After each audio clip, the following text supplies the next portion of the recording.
If I gave you a whole apple or the juice from one apple, most people would assume the blood sugar response would be the same.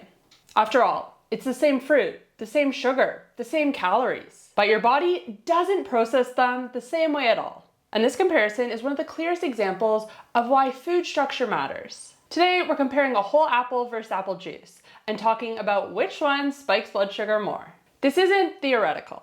This is based on physiology, digestion speed, and what we see over and over again from personal CGM results and also clinical trials. And this comparison matters because a lot of people reach for juice as a healthy drink. They see taglines like cold pressed, organic, freshly squeezed, no sugar added, and they assume it's good for them. But no added sugar doesn't mean no impact on blood sugar. Let's start by talking about what both of these things have in common. A medium apple contains roughly 25 grams of carbohydrates, most of those coming from sugar. A glass of apple juice is made from the juice of 1, 2, maybe even 3 apples. So that's 3 times the sugar. And this might raise a red flag already and give you an idea of where I'm headed with this. But even if we were to drink the juice from only 1 apple, so exactly the same amount of calories and sugar, the blood sugar response would be different. Your body doesn't read nutrition labels. It responds to how fast sugar hits your bloodstream.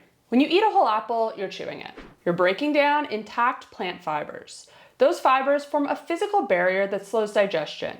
The sugar inside the apple is trapped within the cell walls of the fruit. This means it takes longer for your digestive system to access it. Blood sugar rises more gradually. Insulin is released slower, and your body has time to manage that glucose without overreacting. When you drink apple juice, that structure is gone. The fiber has been removed or pulverized. The sugar is already dissolved. There is no barrier left. The glucose hits your bloodstream quickly, and your pancreas has to release insulin rapidly to deal with it.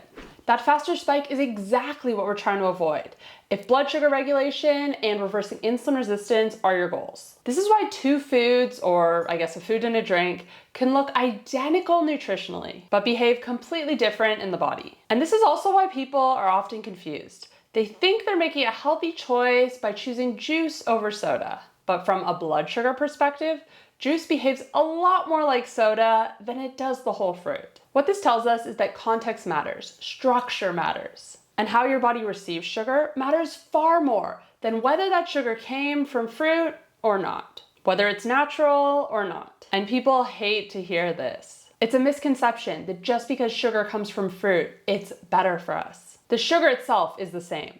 What's different is the structure around it. So of course, eating a whole fruit is way better than eating candy, but it is still sugar. Now let's walk through exactly what happens when we eat a whole apple versus drinking apple juice, so you can see why the difference is so dramatic. And this doesn't just go for apples. This doesn't even just go for fruit. This can be applied to a wide range of foods. So understanding this can help you to make better choices day to day. When you eat a whole apple, digestion starts in your mouth. Chewing slows the eating process and activates satiety signals before glucose even enters the bloodstream. The fiber in the apple forms a gel-like substance in the gut. This slows gastric emptying, meaning the food leaves your stomach more slowly. Glucose trickles into the bloodstream rather than flooding it. As blood sugar rises gradually, insulin is released in a controlled way. This allows your cells to absorb blood sugar efficiently without shutting off fat burning entirely. Eating compared to drinking helps us to feel more full, even if calories are the same, even if macros are the same. Now let's compare this to apple juice. When you drink apple juice, there's no chewing, obviously. No mechanical slowdown, no intact fiber structure. The liquid sugar moves to the stomach quickly and into the small intestine, where it's absorbed almost immediately. Blood sugar rises sharply. Insulin spikes higher and faster. And because the spike is so quick, blood sugar often drops sooner afterward, triggering hunger again. And that's why juice rarely helps people to feel full, even if it has the same calories as the fruit. Liquid doesn't trigger the same satiety pathways that food does. And this goes for other macronutrients as well. We see this when we get protein from a protein shake instead of chicken or beef. It can be the same amount of protein, it can be the same number of calories, but the shake isn't going to keep you as full. And this difference becomes even more important when you have insulin resistance, which unfortunately at least 80% of the population does have, to some degree. When insulin resistance is present, cells don't respond efficiently to insulin, so the pancreas has to release even more insulin to manage the same amount of glucose. Fast spikes demand big insulin responses. Over time, this keeps insulin higher for longer and worsens the problem. With a whole apple, the slow rise gives your body a fighting chance. With juice, you're asking your pancreas to sprint every time.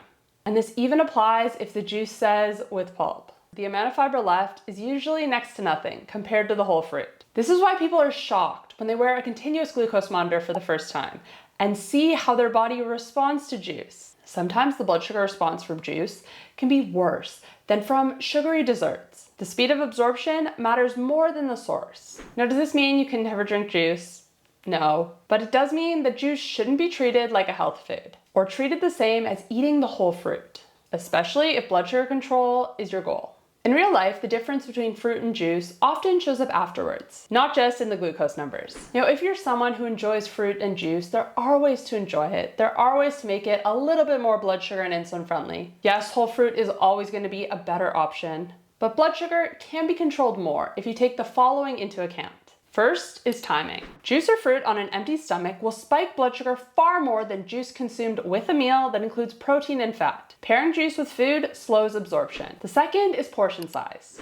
A small amount of juice or a single apple used intentionally is very different from a large glass consumed quickly. And the third is frequency. Juice especially shouldn't be a daily habit. Make it more of a once in a while thing. But for people with insulin resistance, people with prediabetes, type 2 diabetes who are trying to bring their fasting blood sugar down, whole fruit is always going to be the better option. And if you can choose low sugar fruit, such as berries more often, that's going to be even better. And this comparison also highlights a bigger lesson. Health is not just about ingredients. It's about structure.